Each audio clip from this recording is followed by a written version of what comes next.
I hate to tell you, Headliner Nation, but a lot of you out there have already made a catastrophic mistake, and the season hasn't even started yet. But the good news is, I know how you can fix it.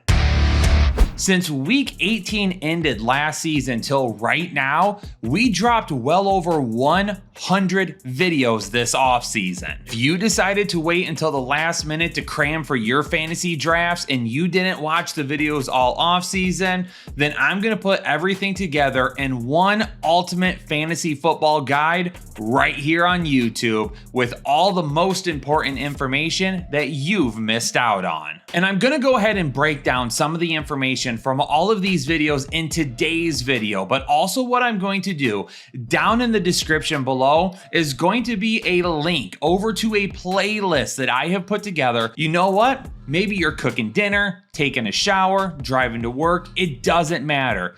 Click play all on the playlist, let it roll through, consume all the content, and get ready to go. One thing that I spend all offseason talking about is the difference in volume and efficiency and how that looks for a lot of different players. And my series on volume and efficiency is a must-see every offseason. So how did the leaders in volume from running back, wide receiver, and tight end stack up against the leaders in efficiency at the same positions? It's really no shock to anybody that Christian McCaffrey set atop of the list of most volume last season for any running back. But Joe Mixon, in terms of volume score, was literally right behind him. And when we talk about volume in terms of these videos, I'm not just diving into touches or receptions.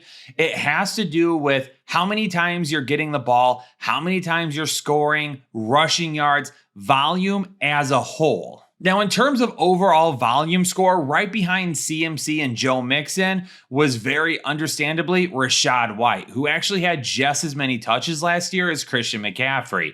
And then behind him, Travis Etienne. Travis Etienne across the board in volume categories was at or near the top. But when you take a look at the guys with the most volume, that doesn't always translate into the most efficient running backs. So when we took a look at the most efficient running backs last season, there was definitely a big change. Now, Christian McCaffrey was still at the very top, which is crazy to think about. A guy with so many touches last season was also the most efficient running back in all of football. But what about Raheem Mostert finishing as the number 2 most efficient running back in football last season? And he's literally getting passed up on by at least a couple of rounds by De'Von Achane, which is insane to think about. Because if Raheem Mostert is healthy once again this season, even if he loses a few touches to De'Von Achane, his efficiency is still going to be pretty insane. Kenneth Walker, he may have dealt with an injury last year, but when he was on the field, he was one of the most efficient running backs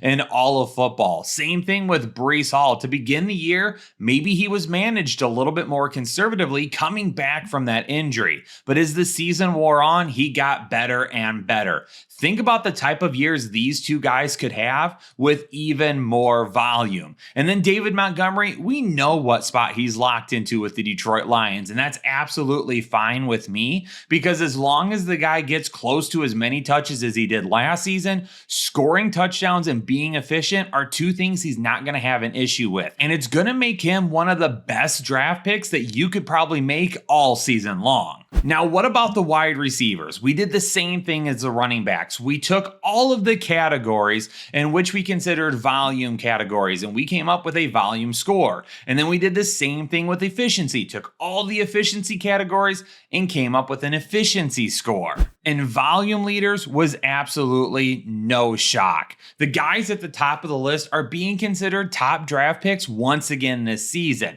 CeeDee Lamb, Tyreek Hill, Amon-Ra St. Brown, A.J. Brown, Devontae Adams, Mike Evans, Stefon Diggs, believe it or not, and DJ Moore. But then from an efficiency standpoint, things looked a little bit different. And there's a few guys that are on the volume and the efficiency side that also should be targeted as big time playmakers this season. Tyreek Hill, DJ Moore, CeeDee Lamb, Amon-Ra St. Brown, and Mike Evans were atop the finishers for both volume and efficiency last season. But then from an efficiency standpoint, guys that made their way into the top of this list but not volume also may have caught you off guard. Now, Nico Collins and Brandon Ayuk, they did not. I think a majority of people understand just how crazy efficient both of these guys were last season. But Rashee Rice is a super interesting one. And when you look at his numbers, he was really good last year, especially towards the end of the season. And now knowing that a suspension probably isn't going to come down during the season, he is an absolute value as of right now. And then George Pickens has an opportunity to potentially stay on the efficiency side of this,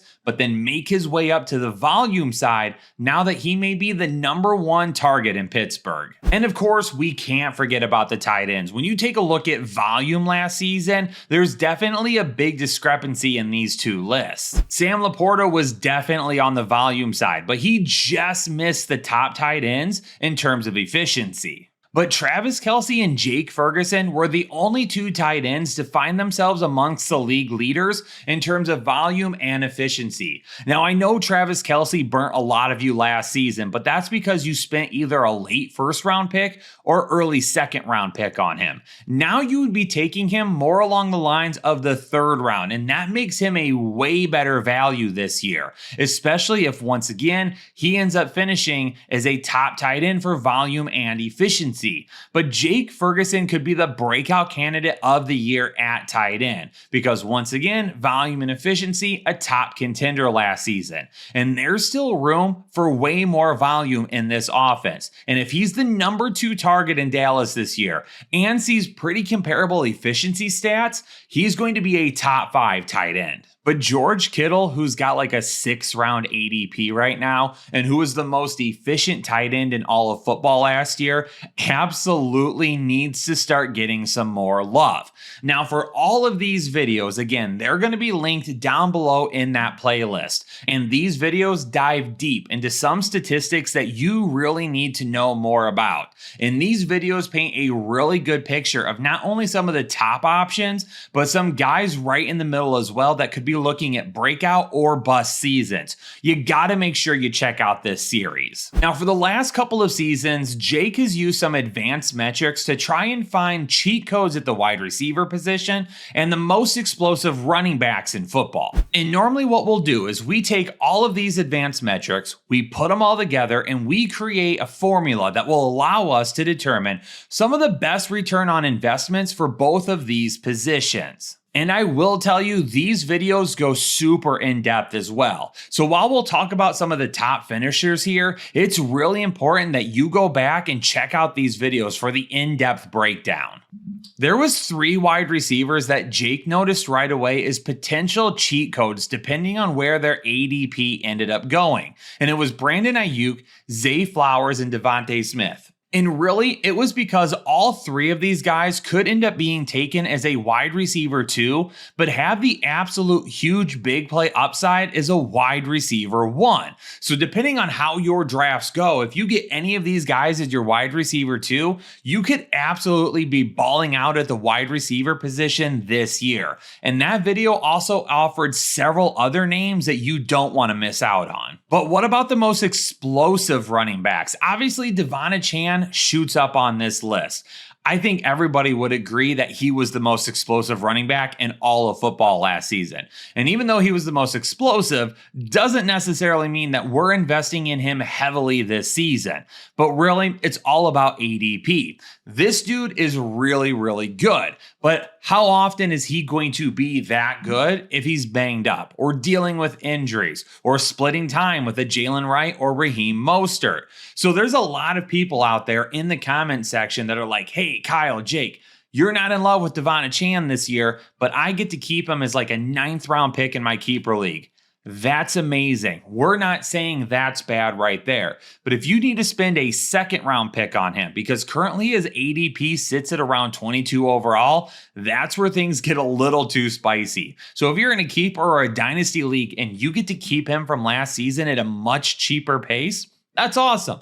That's what we should be shooting for. Jaylen Warren is banged up, and hopefully he comes back sooner rather than later. And when he does, he is going to be a huge asset to your fantasy team, especially if you're drafting right now and you're getting that injury dip on him in the ADP. He's going to get 50% of the workload when he comes back. He will split 50-50 with Najee Harris, but he's way more explosive than Najee Harris, and his big playability should not be forgotten about. But even a guy like Tyjae Spears showed up on this list. If you're out there drafting Tony Pollard and you need a deeper league bench spot to fill with a handcuff of some kind, Tyjae Spears may be a guy that you should keep an eye on. Setting our lineup every single week for fantasy football can be difficult enough, but then when we add in a bunch of players who are super risky, and we just never know what outcome we're going to get, we just make it even more difficult. So I dove deep into the top running backs and wide receivers from last season and really broke down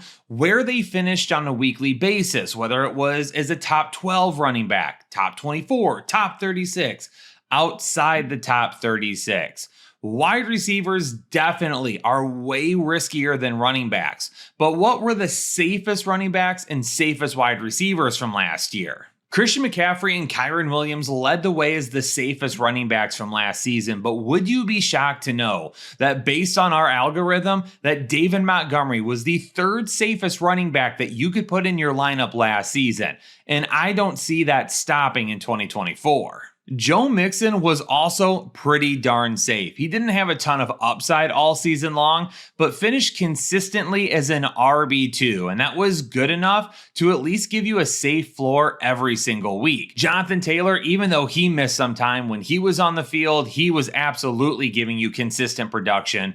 And Bijan Robinson definitely caught me off guard. And I know he caught a lot of you off guard because he was a headache all season long. But when you break down the numbers in terms of where he landed, he was giving you pretty decent production, even though he wasn't returning his ADP of first round draft status. And Rachaad White, definitely one of the safer running backs last season. With all the volume he got on the ground and through the air, scoring points was never the difficult part of that. There was other issues that we had concerns about, and those could end up being an issue this year. And for the safest wide receivers, Justin Jefferson definitely being at the top. Yet he missed time. And even with some backup quarterbacks last season, when he was on the field, he gave you consistent production. And one of the reasons why I'm not worried about him with Sam Darnold this year. But I also have continuously said all offseason long that Amon-Ra St. Brown may be the safest first round pick that you could make outside of Christian McCaffrey. CeeDee Lamb and Tyreek Hill, they're absolutely no surprise. But A.J. Brown and Mike Evans may have been. Mike Evans had a great season last year. And even though A.J. Brown definitely was difficult to own down the stretch last season, like every other Philadelphia Eagle, he still gave you really consistent production and was safe all season long. And even a guy like Deebo Samuel, when he stays healthy, even with the plethora of weapons that we have there, he still gets consistent looks. He's one of the main guys in that offense. And even if Brandon Ayuk does resign and sticks with San Francisco all season long, even though George Kittle is still going to get his, even though Christian McCaffrey is still going to get his, the second most important player in this offense may be Deebo Samuel right behind CMC. And some of our biggest videos that we do every single offseason is when we talk about our must-have players. So of course I would put them in this video. These are the guys that based on their ADP, I love more than anything. And with my must-have wide receivers and running backs this year, the one thing that I did is I made sure to make the video based on ADP. So no matter how you drafted, you could still end up getting every single one of these players at their current ADP. Now, to get all the running backs, you may have had to drafted running back heavy. To get all the wide receivers, you may have had to draft wide receiver heavy. But in both of these videos, you could have gotten all three players that I listed at each position. Now, for the must-have running backs, I can't give you all the information. You need to go down to the link below if you've missed it. I will tease you with Breece Hall, though. I absolutely love Breece Hall this season. He's my RB2, and I'm investing in him heavily in the first round if I can get him. Same thing goes for must-have wide receivers. Amon-Ra St. Brown. If I'm drafting and I have an opportunity to take him in the first round, I am absolutely doing it. For Breece Hall, I do get quite a bit of questions about, hey, Kyle, what about Aaron Rodgers? What if things aren't working out with him? How does that affect Breece Hall? I don't care. He didn't have Aaron Rodgers last year, and he was one of the most efficient running backs in all of football and one of the worst offenses in all of football. Things can only get better for him this season, and the volume can only go up. But you know what? If you're still watching this video right now, there's a good chance that you probably missed a lot this offseason, and you need a whole lot of help prepping for your draft. So I want to give away a draft guide to somebody in this video, and I'm going to pick the winner within 12 hours of the video coming out because we don't have a whole lot of time left. So what I need you to do is I need you to go down to the comments below and do #must-have and give me the one player that you need to leave all of your drafts with on your team. I'm going to go ahead and pick someone from the comment section if this video gets 1,500 likes to give a draft guide away to. And if you still need to get yours, but you want to get started right now, head on over to tfhdraftguide.com. The link is in the description down below, and go ahead and order yours right now. And if for some reason you win this giveaway, we're just going to refund you anyway. This year's draft guide is absolutely filled with so much knowledge that you can't find here on YouTube, that if you want to take your fantasy game to the next level, this is exactly how you're going to do it. Headliner Nation, I just want to remind everybody, when football ends at the end of the year, we don't stop. We keep going all off season long. And I would highly encourage you to stick around and watch as many videos as possible during the off season. It's only going to make your fantasy football knowledge that much better and get you that much more ready for draft time when it comes around. Plus, you can start learning about all of the rookies before your friends do as well. So come draft time, if you want to invest heavily in any rookies from that year's draft class, you're going to know exactly which ones you want. Dynasty content, whatever you need in the offseason, we are here to provide you with it. And I really hope that all of you do listen to the playlist that I made down below for you. This information truly cannot be missed. And so many people didn't catch our videos this offseason that this information, I promise you, if you're listening right now, you may not even know half of it. So go ahead and click on the video. Do play all. Set your phone down, put your earbuds in, go to work doing whatever you need to. Just listen to the content and you'll get all the knowledge that you need. But Headliner Nation, for now, I'm going to get out of here. I hope all of you stay safe and healthy, and I hope all of you are ready for week 1 of the regular season. Headliner Nation, I'll catch you all on the next episode of the Fantasy Headliners.